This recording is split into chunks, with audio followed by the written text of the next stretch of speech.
featuring its mint exterior. In fact, this black top does come off, so it makes a perfect, I would say, beach vehicle, even an off-road vehicle. This does feature the 4x4 off-road.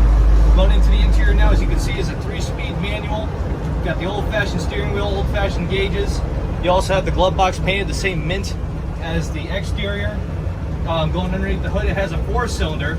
Not the quickest motor in the world, but definitely one of the most reliable.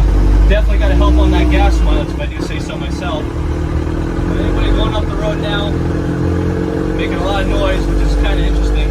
I honestly feel like I'm driving a tractor trailer 18-wheeler. Other than that, since there's nobody behind us now, we can get a little bit of a brake test. Steering wheel is actually holding up pretty good. Didn't pull us in any other direction.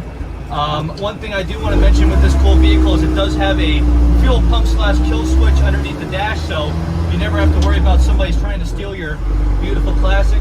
But as for now, though, we're just going to get it turned around and up on the lift, so please stay tuned to see the underneath.